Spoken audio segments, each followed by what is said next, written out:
Hello, everyone. I am Dorothy Jones-Davis from Nation of Makers. I'm the executive director there, and I am also the maker lead at GetUsPPE. And I just want to say thank you for joining us to talk tonight about our Maker Cohort Grant. We're really excited about this opportunity.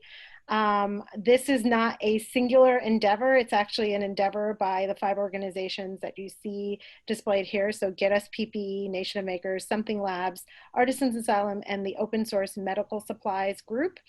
And we are all working together to provide makers with much needed support to make a critical item of PPE. So right now, the second highest requested beyond N95 masks piece of PPE is actually gowns.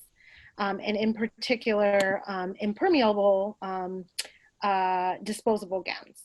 That might seem like something that might be out of your wheelhouse, or it might be something that you're like, well, I can sew a gown, but it would have to be made out of cloth, and that's not really disposable. So how do I do this?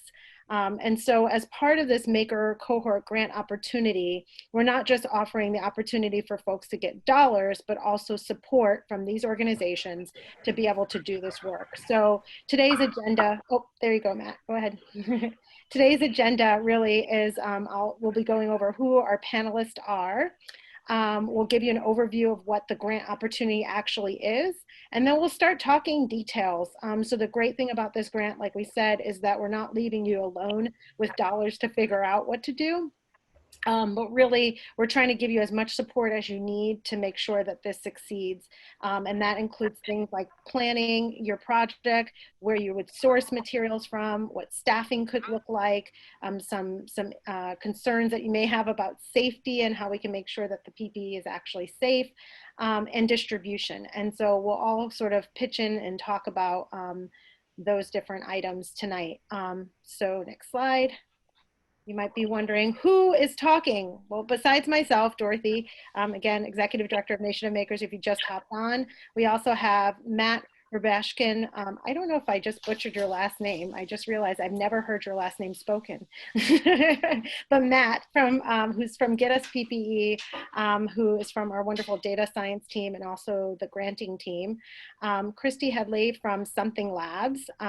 Sarah Miller from Artisans Asylum, and Something Labs and Artisans Asylum are both sites that have received GetUsPPE funding to distinctly make impermeable gowns and have done such a fantastic job that they are now experts, and as in a sort of form of gratitude, they've agreed to be mentors for the cohort to help spread what they've learned, both the lessons learned that are positive and some of the pitfalls that maybe you want to avoid as you're setting up your own gown distribution line. And I almost neglected to mention Sam here, who is teaching us how to use a stylus to play a record.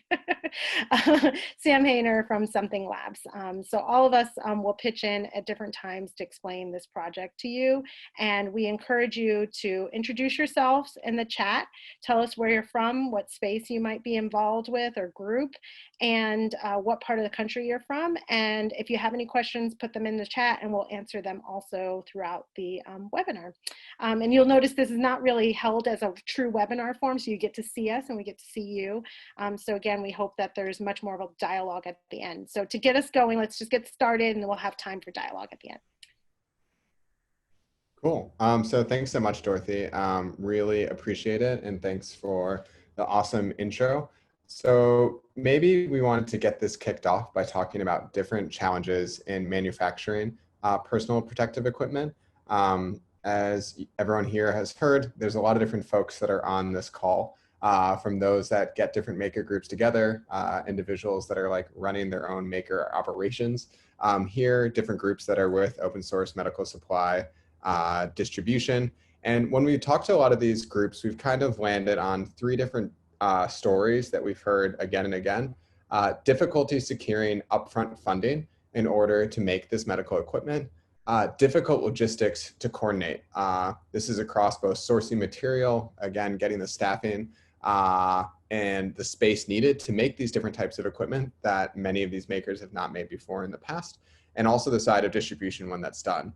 So another common thing is unsure where personal protective equipment might be needed. Often there can be a single maker group might have connections to a single clinician or maybe a single medical system, but they often know in their area that there is many different medical systems that might be in need, from small nursing homes to larger players as well. And that's something that we've heard again and again. And in order to kind of overcome some of these challenges in manufacturing equipment, GetUsPPE, that is a national nonprofit, has been really driven to figure out how they can support different grassroots efforts to basically manufacture personal protect, or basically empower different maker groups to manufacture and scale up their personal protective equipment. So just like as a quick one here, Sam, feel free to jump in too.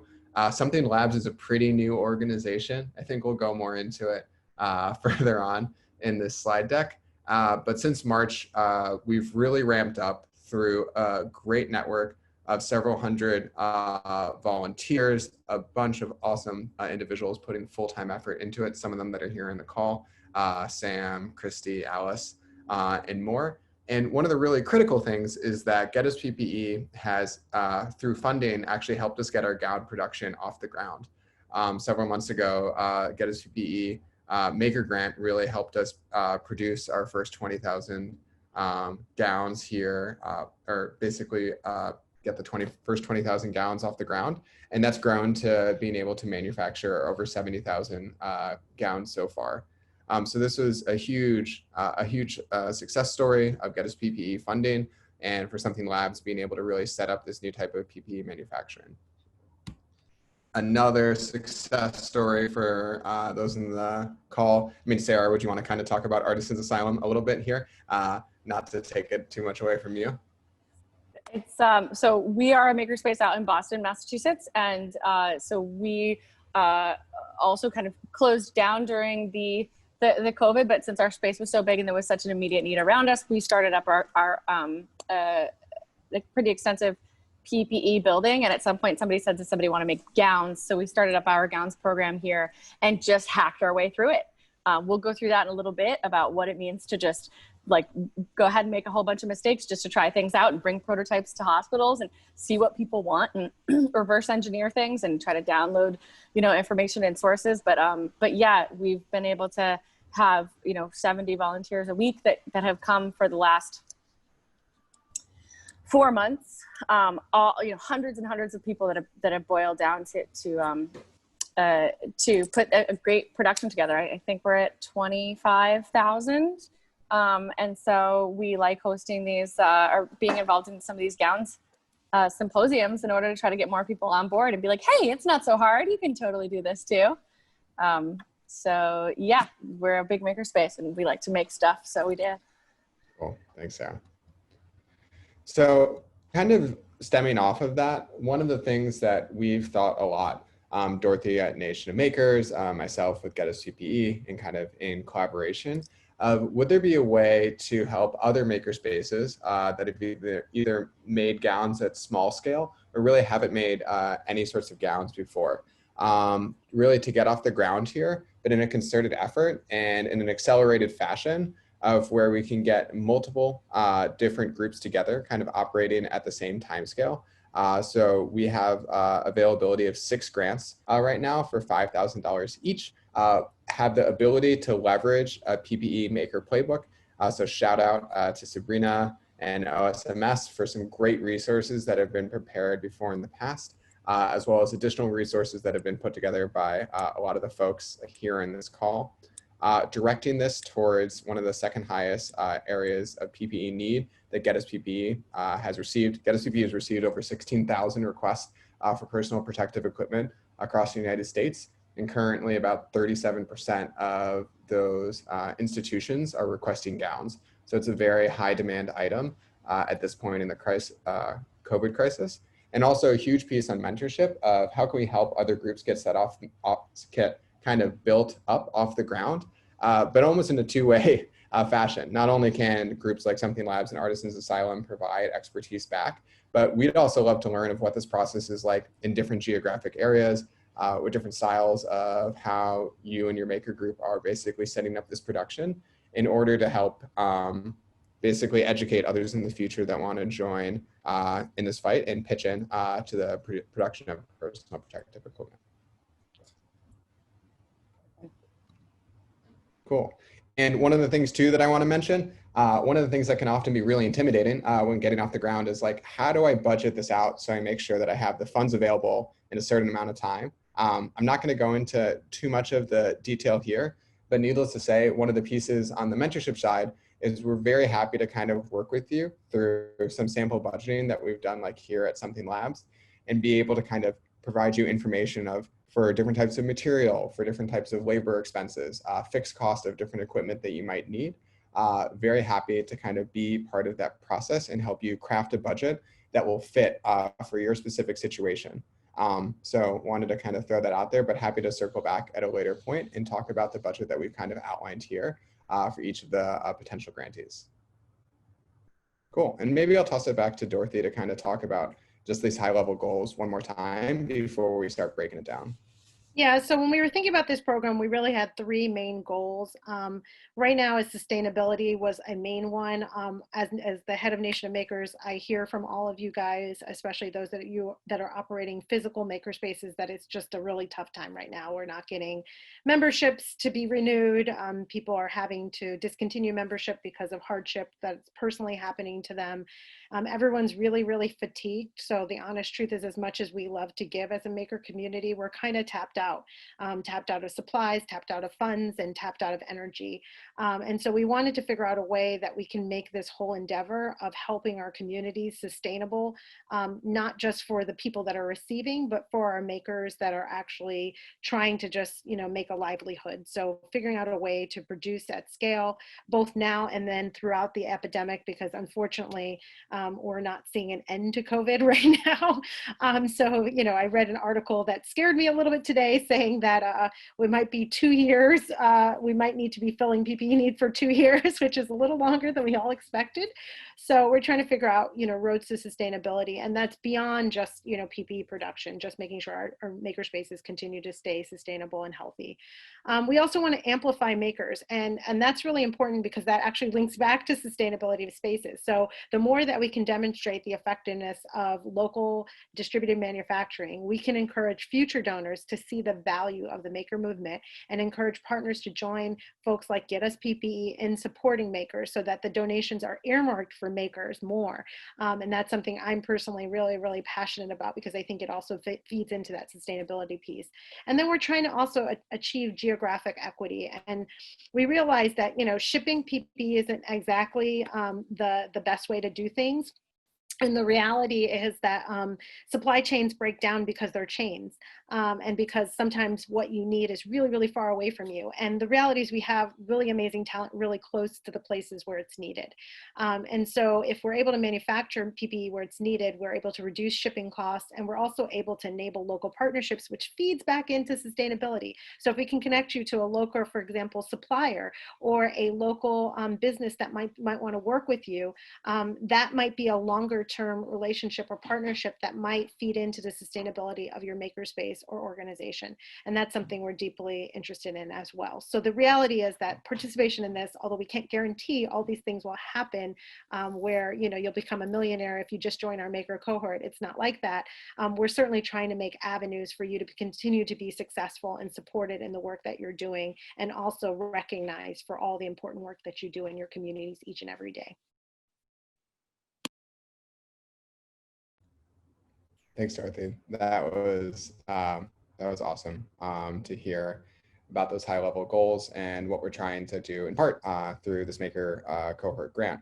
I know that we are about to kind of go into the next section, but before we do, I think it would be awesome to kind of chat with like everyone here to kind of hear your own story, especially on the side of like what challenges have you faced so far for those of you that are like on the call when you thought about PPE manufacturing. This could be on gowns specifically or in other areas of PPE production. But we'd just love to hear from you, and then we can kind of cater some of the rest of the discussion around that.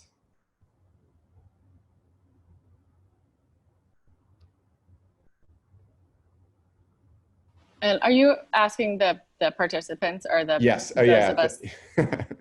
I guess both is fine. If others want to kind of share some of their experiences while getting off the ground, that works too, but especially for the participants on the call.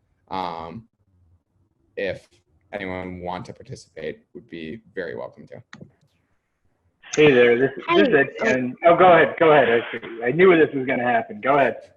I've got construction going on behind me, so I was going to say I'd like to talk, but I'm waiting for the drilling and the hammering to stop. Okay, no, yeah, and you can, go after me, but I'll just jump in and say, I don't know if can you hear me? Yeah. Okay. So yeah, our group is, my name's Kelsey, and our group is actually in Bamako, Mali, in West Africa. And I think, we totally resonate with the issue of, shipping already pre-made manufactured PPE. And we have, part of our whole business model is to have a main focus in, procuring raw materials to then be able to make it ourselves. And especially with gowns and face shields and gloves, because those are sort of the main things that we're able to do now. Because we have run into various issues with other proof of concepts and prototypes of ventilators, and then also of respirators.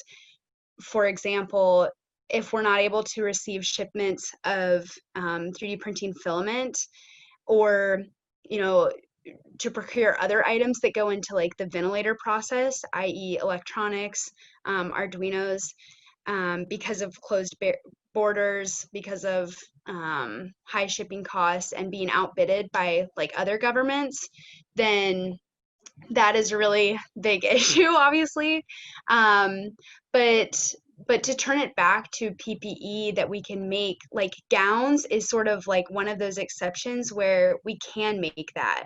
And yeah, we're not going to be able to make a ventilator in 1 year that is going to be used in a Malian hospital, but gowns is something that we can give right into the community, into the local SESCOMs, which is the equivalent of a public healthcare facility. And yeah, I guess I'll stop there.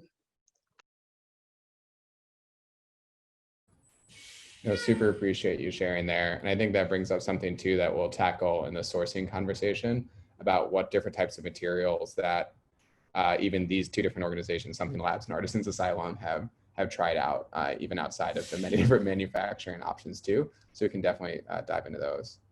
Were you going to say something there, Sam, as well? I think Etienne had a comment as well. Yeah, I just wanted to say hi to everyone. I'm coming from Richmond, Virginia. Unfortunately, my innovation partner, Larkin Garby, can't be here tonight with me. We started back in late March, early April, organizing about a half a dozen makers groups here. Here it goes. Starting about half a dozen makers groups here in the Richmond area.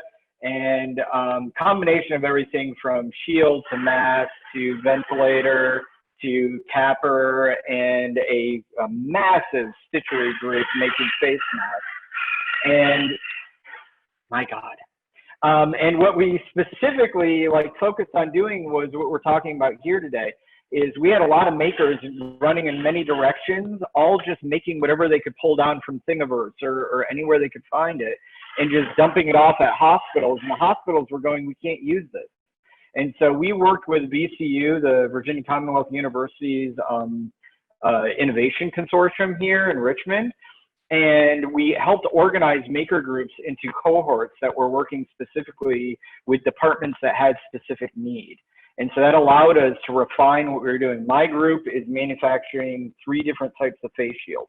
And it's so that we can supply them to the children's hospital, to the dental school, to the VA hospital here. But it's things that they need, and not just us going, well, we're just gonna make something and take it.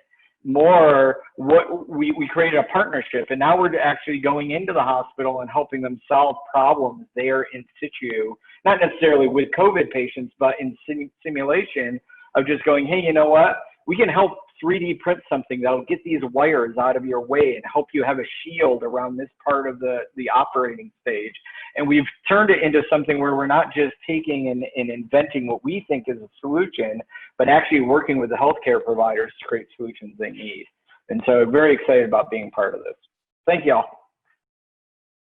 Thank you so much for sharing that. That's awesome. And I think that, that's exactly what we're trying to do. And I think it's also helpful to sort of share best practices, right? So I think there's lots of lessons that we all learn. And sometimes we're so focused, like you're absolutely right. Makers are like, let's just make something. Like we don't need to talk to each other about it.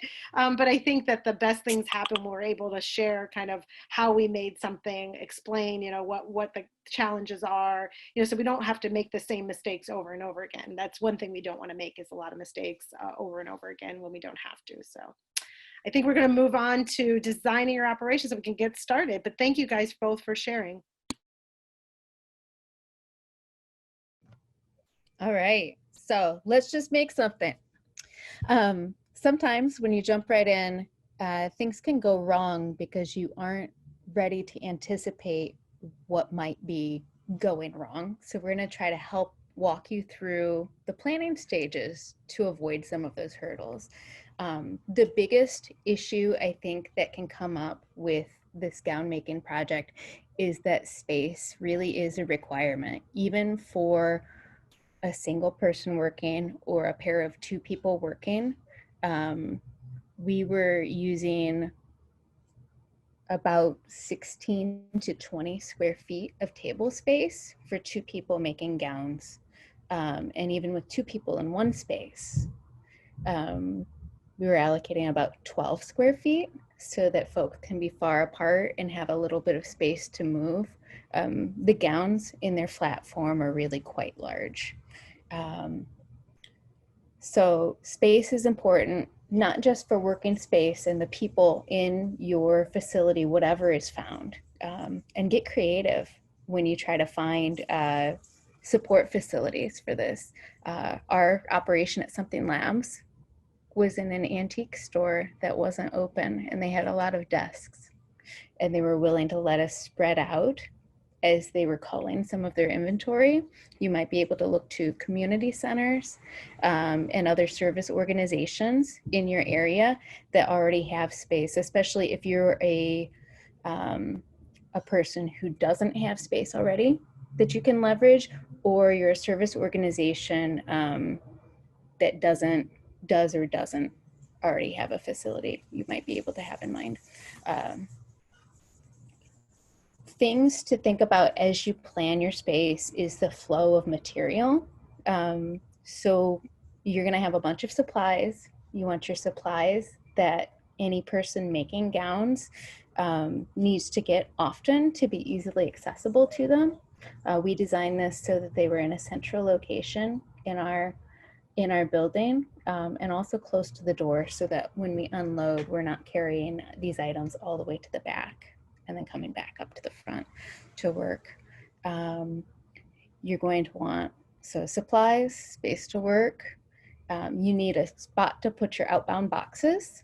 This initial grant, we expect to be able to make about 1,000 to 1,200 gowns. You'll still need boxes for those to end up in, and those boxes can take up space. You might also need bins to set items in as you work, especially if you chunk your work. I'll get into that in a moment. When you have people working in this facility, you're going to need some office supplies and maybe some tools. Scissors were super handy for our operation, measuring tape, things like a box cutter, because you're going to get items that maybe are strapped together or in closed boxes. And we have, at the end of this, we're going to get everybody's contact info if we don't have it already, and distribute. We're going to have a list of suggested supplies that we found helpful for operation.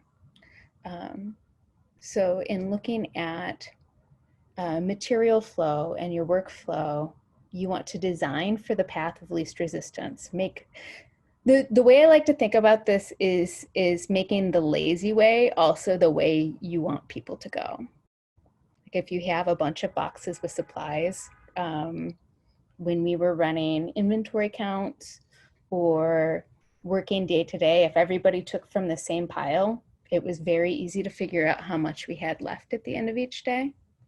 And the easiest way for us to do that was to only open one package at a time. By making it just a little harder to open the other packages, have them under a table or something, it really encouraged people to go for the supplies that are easy to get to and look like they're intended to be gotten to. This might be more helpful if you have an operation with a handful of people rather than one or two, but I think it's a really helpful design tool for getting the intended outcome. Working in chunks and your workflow. A couple of things to think about here is how far are people walking while they're working, and are they using different tools? So what we did, Sam and I started our gown making project. He had sourced a bunch of supplies and we did some trials one afternoon, and we tried different ways of making them to see what would be faster. So we used a timer on a cell phone. We broke it down into steps and we found that actually our sleeve sealing took about the same amount of time as folding the gowns. So we decided to have people work in pairs. I've also seen people in our operation work on sleeve sealing and folding and then wait to put items in pouches so that they together would do that very quickly at the end of the day. But by working in chunks, it allows you to hold maybe just one tool or repeatedly use one machine without a bunch of walking around. So we used super large cardboard boxes, moving boxes from a home improvement store as a working bin in between. So once things were sealed, they went into the bin and the bin could be reached by another person very easily without being too close. The other thing to keep in mind is that it's possible to have double work because we're talking about quantity here and counting. That can happen with inventory. So again, leaving some packages closed, if you know how many items are in a given package, it makes it very easy to figure out how much you have left. But also because we're talking about quantity of gowns produced, there's a photo on your screen of boxes and those boxes have labels in them. This is one of the handiest, speediest tools for counting things I can think of. Once you've figured out how you want to have your gowns packaged and how many you want in a container, we did something called label counting. So we pre-built these boxes. We put 100 labels in each box. When your labels are done, you know how many gowns are in your box and it's ready to be closed. It made it so easy because you don't have to count how many you've made and how many went in the box. And we would, at the end of each day, if a box was only partway filled, write the number that's left of the label stickers on the sheet, set it on top of the gowns in the box and slide it under a workstation and just continue the next day. So we had day-to-day production numbers, but we also didn't need to count our gowns 2 or 3 times.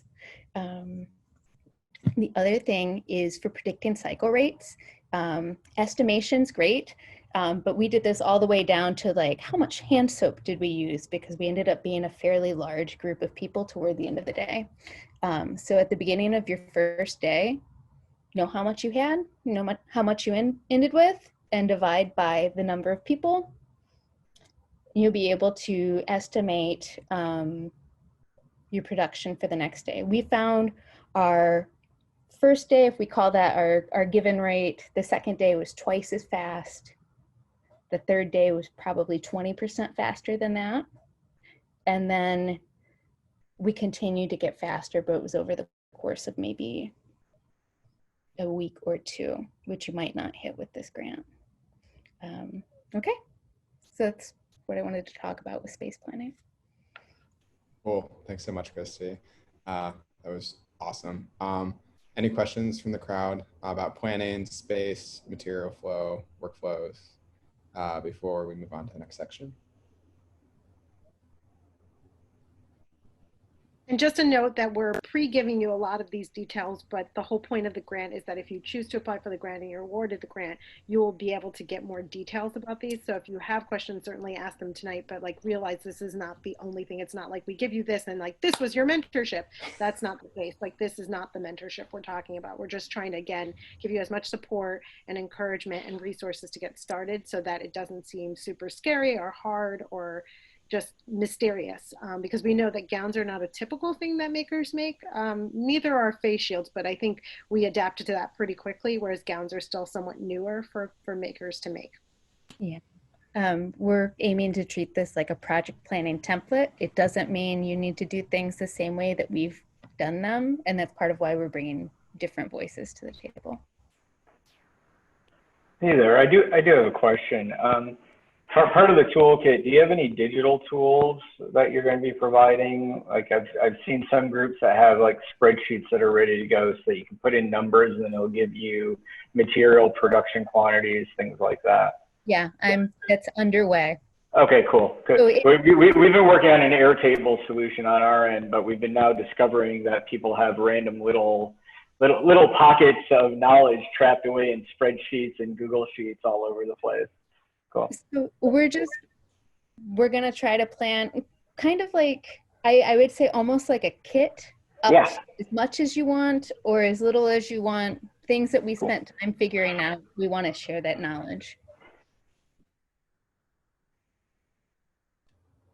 Cool. So maybe I'll pivot it to Sam and Sarah to talk about sourcing. And I think it might be a useful piece here too, is to kind of talk about how you folks got into gowns with your organization, and especially like the journey of sourcing and what's worked well and what hasn't, maybe to Sarah's earlier point.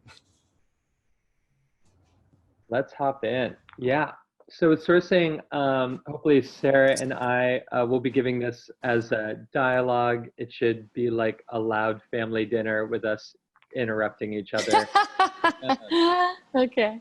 So sourcing, I'll talk about one way, Sarah has another, and any way that you do it that works is the right way for you. We are here for further mentorship, and Sarah especially can nerd out about this subject. It was an extreme mentor to me, and I'm sure more of this will come out with time. Yeah, so you're about to make essentially a trash bag with arms, or anything with arms, depending on what you're doing. And two of the very basic baselines of information that actually Sarah really helped lay out for me is that you're looking at a decision between two big variables. The first variable is whether you want your gown to be reusable or single use. Of course, all of us have this environmental mindset of wanting things to be reusable, and that is a wonderful way to look at it. A lot of hospitals do not currently have that internal capacity to be able to sanitize and be able to reuse. A nice thing about starting with disposable gowns through this grant is that it's actually a great way to start as you're learning if you want to transition into reusable gowns. You're starting to work with partners and poke at them and say like, would you be able to wash gowns? And also to learn things about the shapes and designs to move that way. So your first decision is reusable or not. And the second one is something called the AMI level, which is basically a level of a gown that Sarah really introduced me to, but is about basically how permeable things are, like how much you can get through, and or your porosity. And that goes from 1 to 4. And as you kind of move up the scale to 4, it becomes less and less permeable, more and more like a trash bag. And down at the 1 level, you're kind of looking at the equivalent of like a gardener's cloth, of some stuff being able to get through, but having some water resistance. As you can imagine, as you kind of move up that scale toward a trash bag, it both becomes more safer biologically for transmission of fluids and microbes, but also does kind of influence and make things less comfortable. No one likes wearing trash bags that long, but it is safer. So those are two of the big things that you'll be deciding. The way that we got into this is basically, I saw a guy making trash bag versions in the back of a place where we were making pappers. We started asking, how he made it, what his designs were, and he, like so much of the OSMS community and Nation of Makers and everybody, gave his designs over, and we iterated and worked on those with hospitals in order to make things that seemed appropriate and fit standards with them. After doing that, doing my research, it led me to Sarah, who gave so much information about how to get into gowns. How did Sarah get into gowns? How did you get into gowns? You're so funny. Great transition, darling. Great transition. Thank you. Thank you. So if you guys are thinking about making gowns, I'm more interested in talking about that for going forward than like how we kind of ended up doing it. I'm like, let's just present you with some of your main topics here, like reusable versus disposable. I would say that the majority of the ask is for disposable, so we should primarily focus on that. There's going to be certain instances in which if you had a cohort of all sewists and 20 sewing machines, I would never stop you from making reusable. But in general, especially with this COVID thing, I would say that it's something like 80-20 to lean and err on the side of disposable. Not only is the fabric cheaper by leaps and bounds, we're talking $8 a yard for reusable. So that can be, like $10 a gown or something. Whereas disposable is pennies. And so focus on that for your folks to keep people safe. There are instances on the tertiary market where people are kind of in, I want to say like old folks homes, they're working front door at like ambulance companies where they don't actually see any patients. They're just around people kind of secondhand smoke-ish that might really like the reusable, but let's focus there first. So going back to our 3 different materials, for instance, for disposable that we could be using, there's like 2 mil plastic, which is what Something Labs is focused on. And if we get you guys to use 2 mil plastic, it's like a ripple effect that comes out. We can identify the tools that are easiest for you to use. If you have very simple tools and you just want to make like 1,000, then we can knock it down to just using like scissors and a heat gun. If you're kind of, let's turn it up a little bit and let's get a little bit cooler, then we're going to go towards like impulse sealers and fabric cutters. If you're even cooler, you want to turn it up a notch and you want to make thousands and you can handle that, then you can get on the phone with a local cutter and they will cut the gowns for you. If you're anything like us, we actually ended up using something like landscape fabric because that's what our hospitals were asking us to use. We had made like 6 prototypes and they said, this is the one that's best for our hospitals. And we ended up using a fabric cutter, not cutting it outsourced. We cut it locally in our building. And we just took hole saws. Is everybody familiar with a hole saw? You put it on the end of a drill and it drills a hole into something. So it makes like a little O. We basically made a serrated knife into a nice smooth knife. So if anybody if through this process, we've identified what your local needs are, for instance, in Africa, I can make a couple tools for you and send them to you in the mail, or I can help identify what's available for you at your local store, and we can work with what you've got. I'm like, here, you've got this and this and this. Don't worry about it. We will be able to make that gown there. So whether or not you go with disposable or reusable also comes with 2 different patterns. We've identified a certain number of patterns that are easiest to use, easiest to integrate. We've got them all in digital form for you. So we can, the easiest to use is this large 1-piece gown. There is only 2 seams on the entire gown. It's right from armpit to sleeve, and that's it. And the simplest tool is something like an impulse sealer. It's essentially just a wire that you run a current through, and you just put 2 pieces of plastic down, you chomp this little monster of a little machine down on it, and it's done. And so when you get to the point where you're like, okay, that's all I need. I need this fabric cutter and I need this impulse sealer. Those are 2 $200 to $400 tools, and before you know it, you're making thousands upon thousands upon thousands. There are all sorts of variations that we can help you with. But if we've gone through the trouble of making, between us all 15 different prototypes with different materials, and we've done the math of how long it takes given this many volunteers and in this amount of space per this amount of hospital is asking for this, and this many fit in this box. Let us just tell you what is the most useful. So we've kind of, while we are variable and we'll help you work with whatever your situation is, we've also kind of boiled this down to a science, and there's only a couple variables here. And so we've kind of really made it easy to come up with the tools that are in your area. Of the $5,000 for each of these grants, about $1,000 that we would think of are startup costs. I will tell you that as of today, we have a ton of bags and impulse sealers in our main room, and I would love to ship them to you because those were used for our other PPE efforts. And we should think about ways that we can reach out to other maker spaces that already have impulse sealers. They've already done the math, and they can donate them to each other so that other people in startup, if Something Labs spent $400 on one of their impulse sealers, let's find them at our other maker spaces for less. I've got 3 sitting in the other room. I'm going to put them in the mail to you. Make gowns in your area for your folks. So let's see what's out. You're choosing a pattern, which we've already kind of knocked out as being as easiest. We need to talk about identifying your tertiary markets, whether that's ambulances or dental.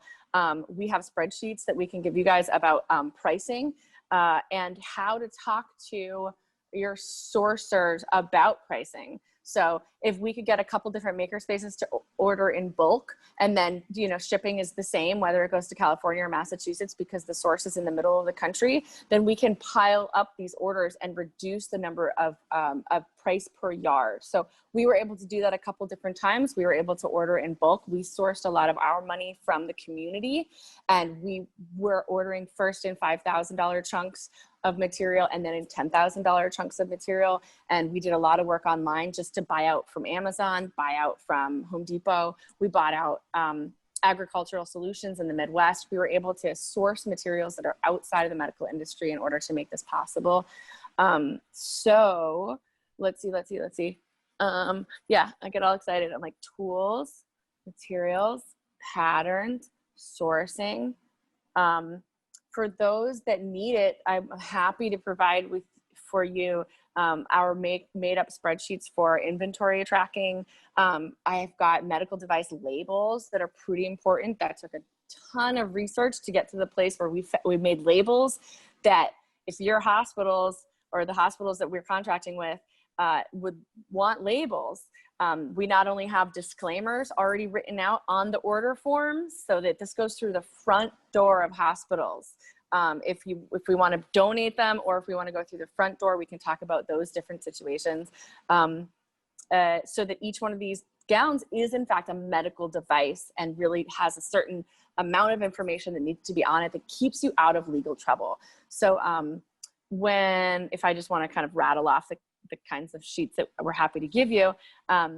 There's also like volunteer sheets that I'm happy to give you guys. Should I shut up now? Am I talking too much? No, you're not talking too much. You actually got into our next topic area. Oh, sorry about that. No, which is great. How about you can maybe another like minute to wrap up, Sarah, and then we'll kind of go to the staffing part, which I think is next. Oh, right. You're totally right. That was totally next.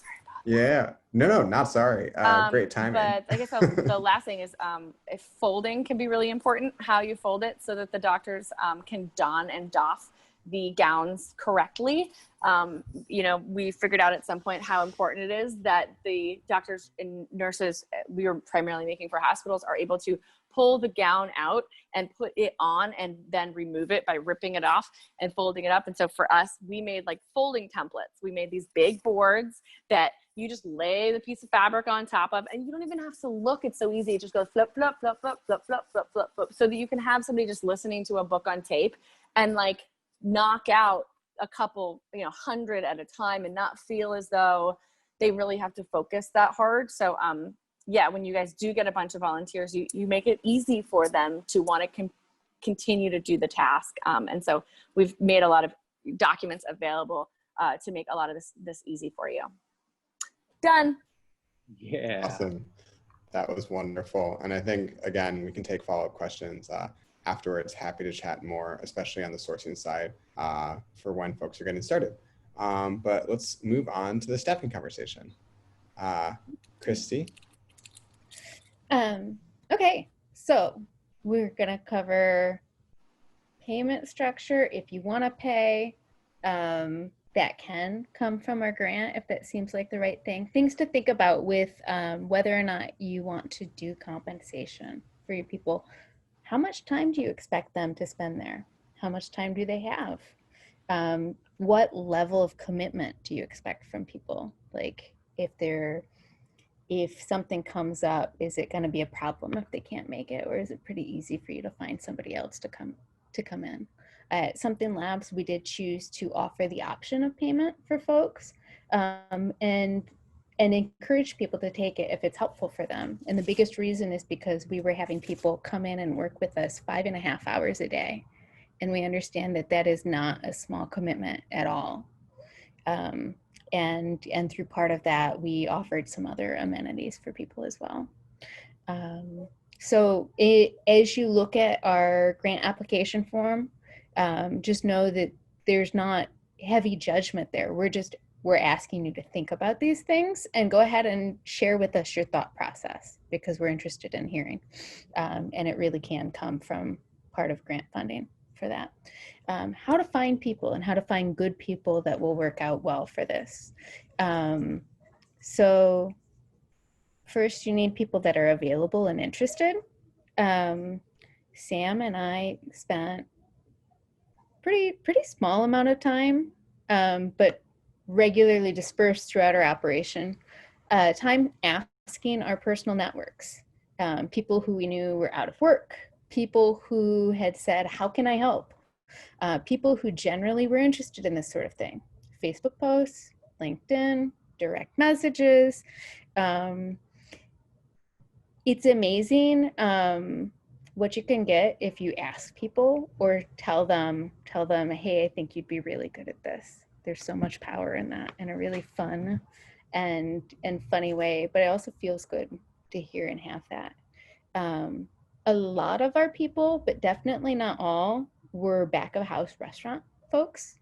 I invited one person who I used to work with to join us, who I suspected would have some downtime. She was available 3 and 4 days a week, but through that connection, we got between a third and one half of our people at our downtown operation, which is what we called our setup at Something Labs, which was not a small group. We chose to add in a lot of flexibility because we don't want anybody to feel pressured to come in if they're sick. If something else comes up, you have to be able to take care of yourself first.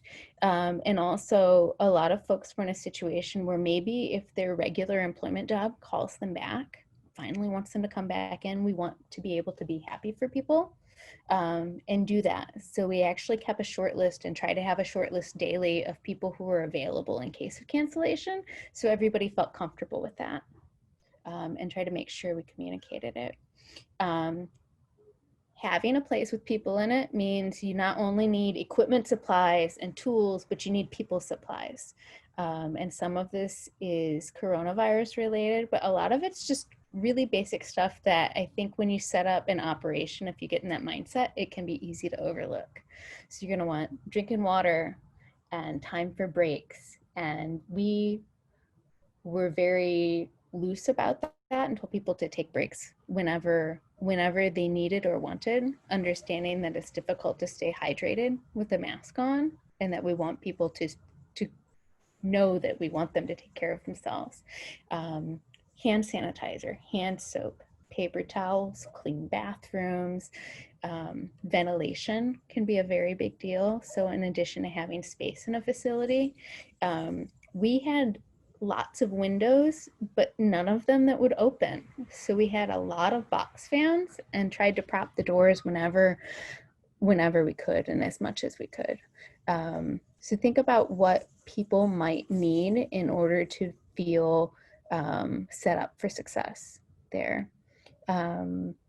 Something else to consider is what sort of people skills, like what would a person who's good at something else, like what skills translate? I would say if you are good at putting a tent back in a package in an orderly way after camping. If you are good at untangling things or folding a fitted sheet, these are really good translatable skills.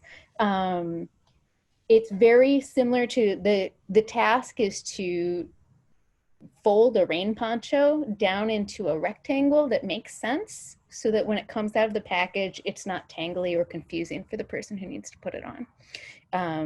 So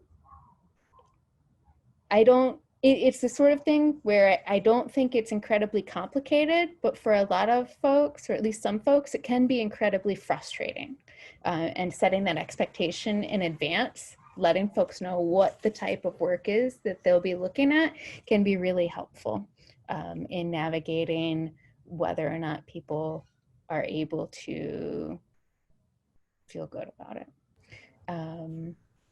The other thing that really became a big deal for us is finding different ways to appreciate people. It works in short sprints, it works in long sprints. We operated for quite a while because of the amount of time we spent at our facility.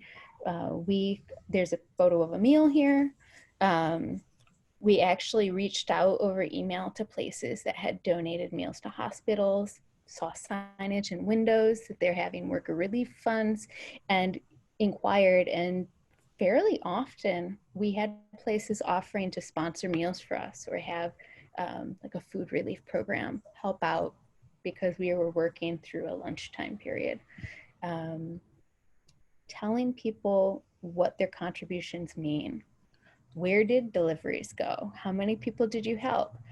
What was the messaging when folks said thanks, if they did? And we're going to get to how can you receive those thank yous a little more smoothly and better too in the future. It's so many people want to help and be able to help, and getting the feedback back that you worked hard and wanted to make a difference and you did is so important.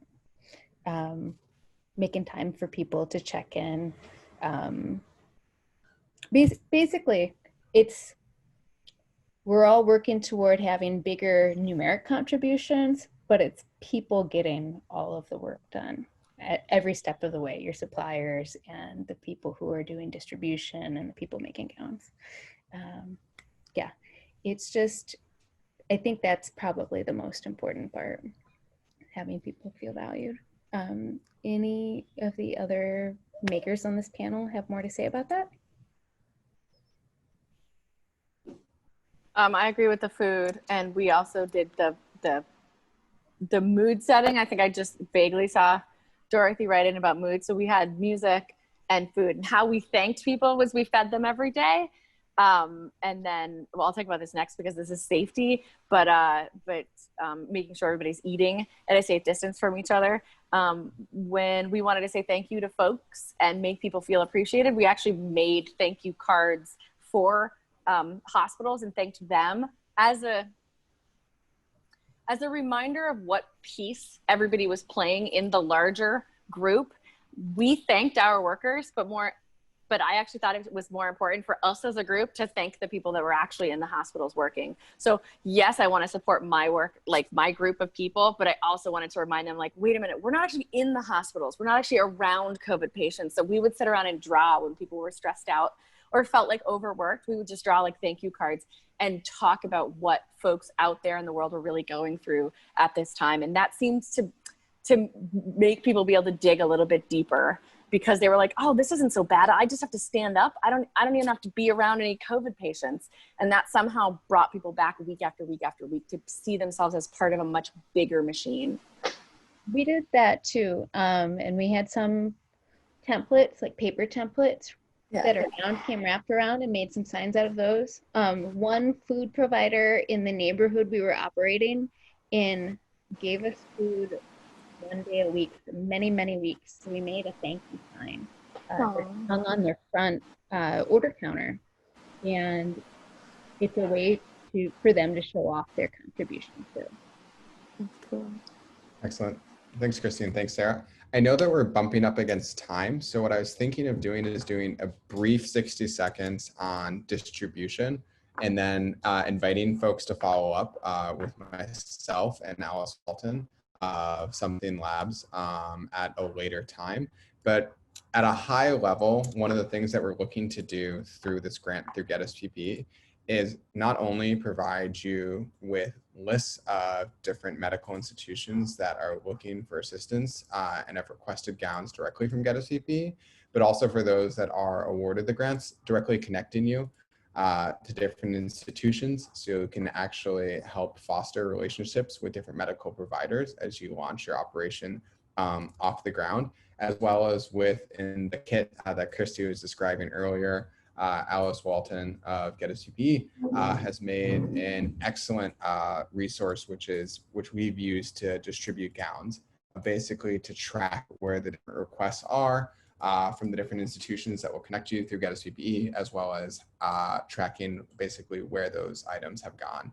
So you're able to report back your successes that you've gotten through this grant program.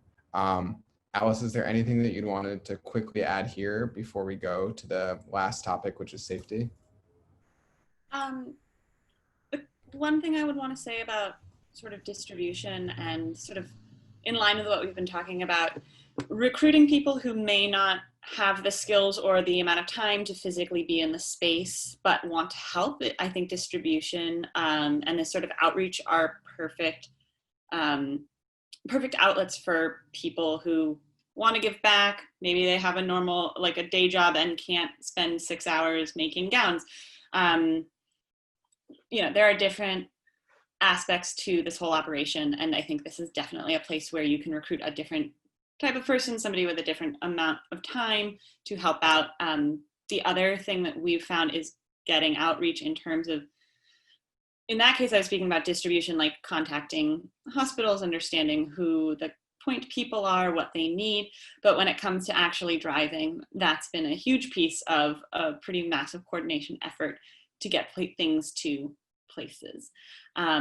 So one of the organizations we found who has helped us is an organization called Dames Do Care in San Francisco. It's a group of women with motorcycles who drive things around, and it's totally badass. And so look for things like that in your area.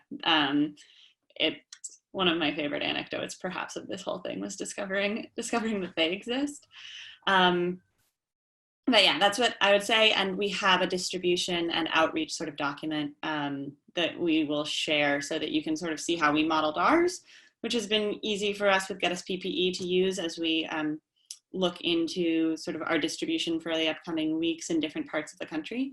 But it can be used just as well locally by you all, or you can figure out what works best for you. Great. Thanks so much, Alice. And last quick thing, the amount of gowns, basically the scale of gowns that you would make through this grant is in the pictures on the left-hand side and middle. That's nearly 1,000 gowns in those boxes there.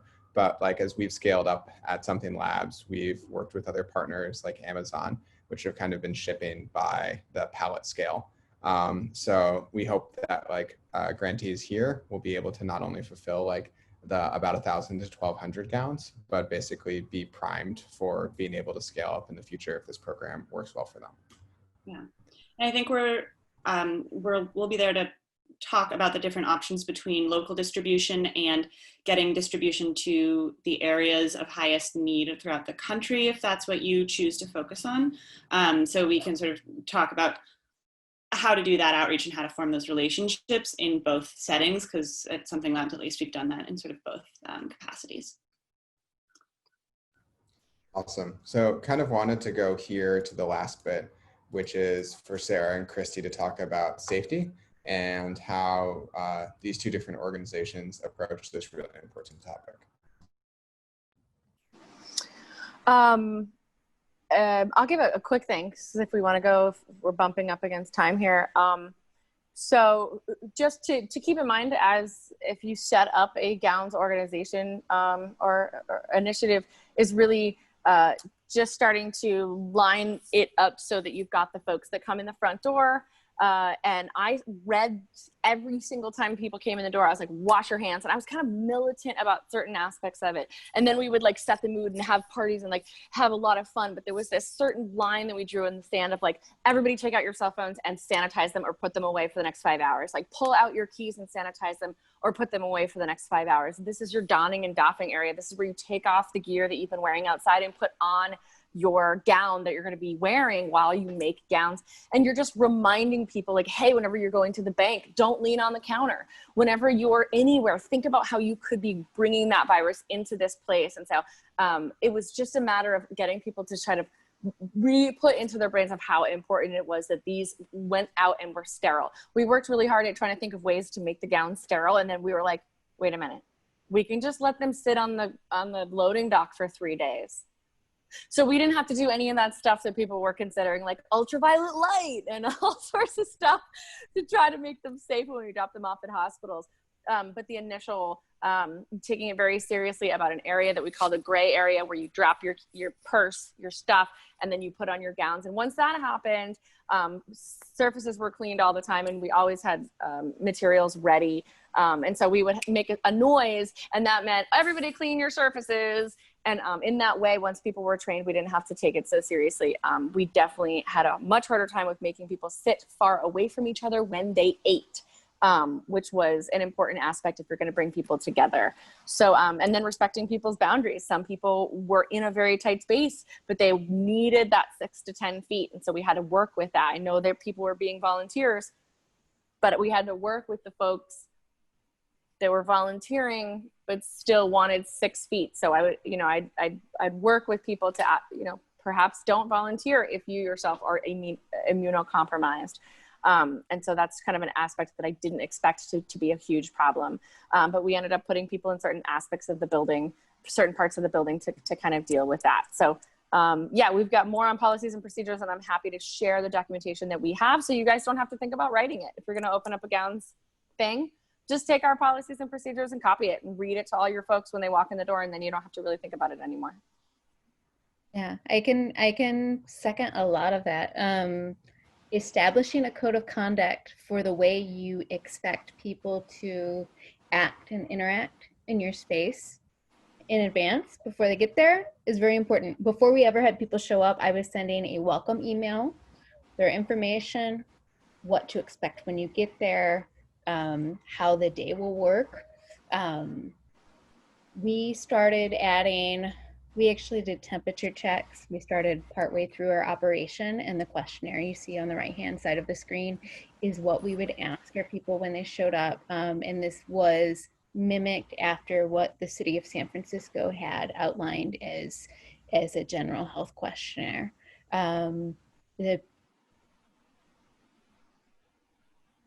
It's not fun being an enforcer, but the point is to make sure that you are offering a space that is as safe as you can reasonably make it, and that you are able to set a standard and keep people accountable for that standard. For example, asking people to wear masks. You have to remove them to drink, or maybe they're not fun to wear. You do get used to it over time, but if somebody is wearing them and they're not on after a meal or not covering a nose, it's pretty easy to be able to remind people, maybe in kind of a fun way, like to tuck it back up. Other things that will come up in a environment like this, the photo on the left is something that happened toward the end of our operation. We took on a different PPE project for a little while, and we had a demo. And at this point, our folks had been working alongside each other, distanced for a long time. Some people lived together, and there was a level of comfort with this group standing closer than recommended for the length of this demo. We don't ask that anybody do this without willfully doing it. And we had been very adherent about distance for a long time. So operate with respect to what people's individual needs are. Do set a code of conduct, do what you can to follow it, but setting those expectations and holding people accountable for them is it's just too important because it comes down to people's health at this point. And yeah, last thing is that people felt safer when they felt like you were being militant. People were more likely to come back because they were like, I don't know if I want to hang out with 10 other people. But when we were militant about it, we got more consistent volunteers because the volunteers themselves felt safe. People feel respected and taken care of. Yep. Yeah. I was weary of asking the temperature question originally on our check-in form, but one of the things we found was that it brought a level of awareness up with our volunteers. Mm-hmm. All of a sudden they were like, wow, oh, they're asking this is important. And it brought it down to earth for them that this is an important protocol to have, to where a lot of our volunteers started adopting the check your temperature every morning when you get up policy. Yeah, we even had a couple instances where people said, hey, I want to come in, but I feel a little off today. Is it okay? And knowing that we want you to stay home if you're sick or might be sick, and we do have backup people, it okayifies it so much more. Okayifies.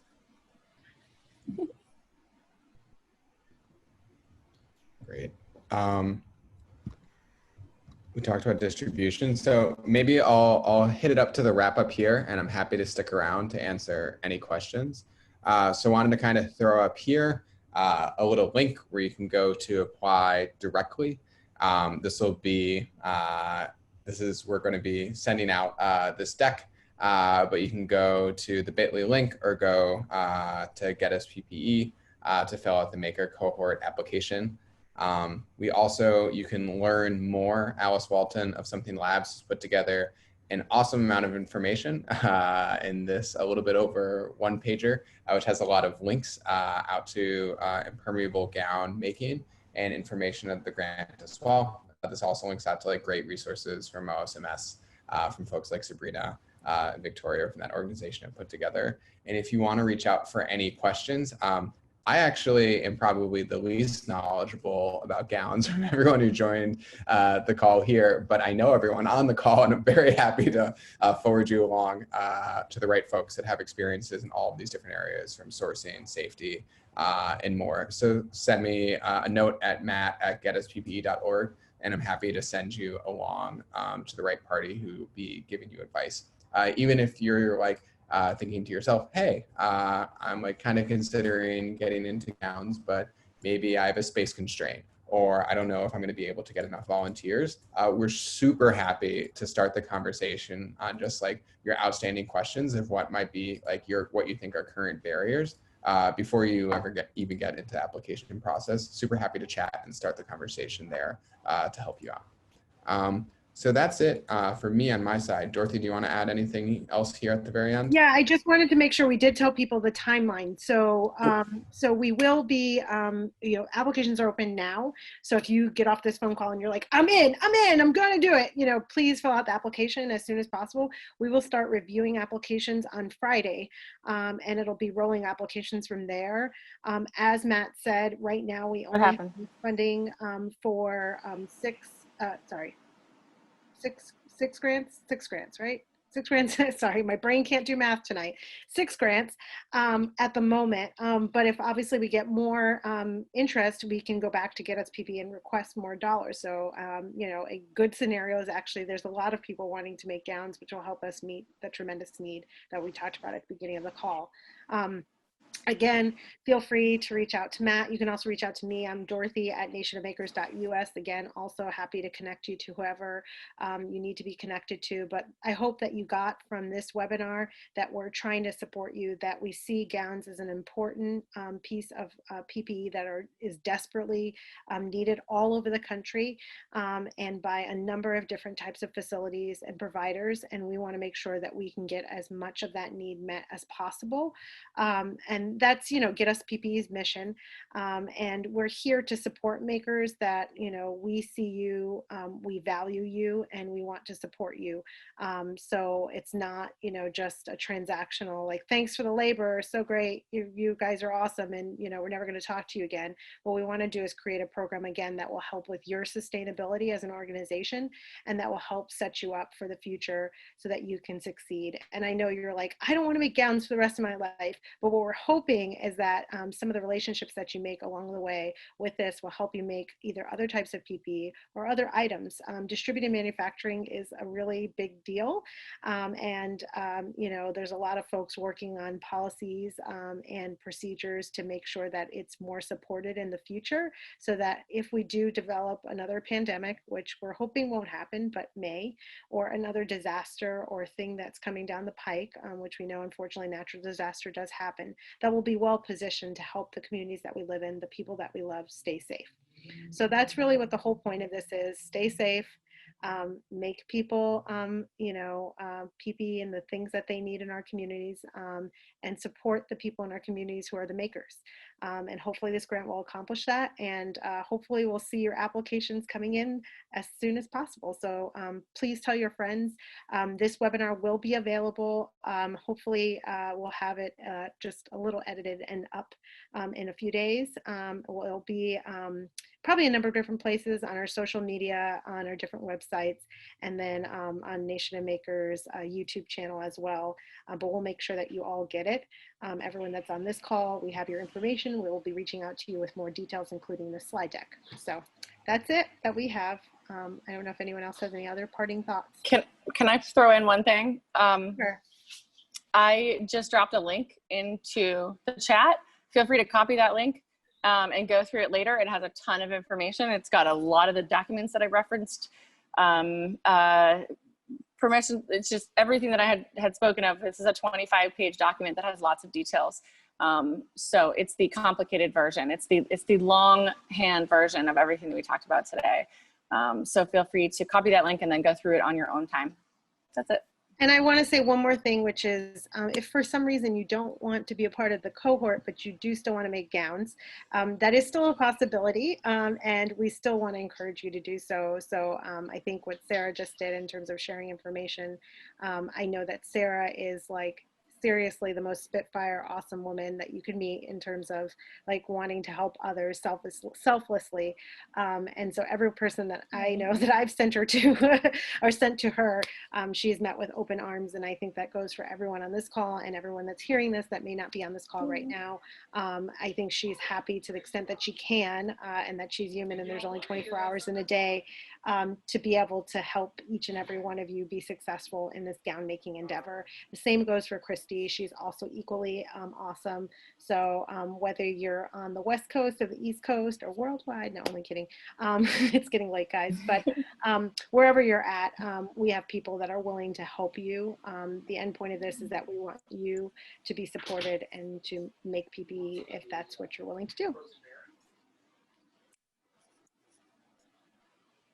All right, well, I think we can wrap it up and give everyone their evenings back. Thank you for allowing us to take some extra time tonight with you. And again, we'll be making everything available. And thank you to our wonderful panelists from Something Labs, from OSMS, from Artisans Asylum, from GetUsPPE, and I can thank myself from Nation of Makers. But thank you all for being here today.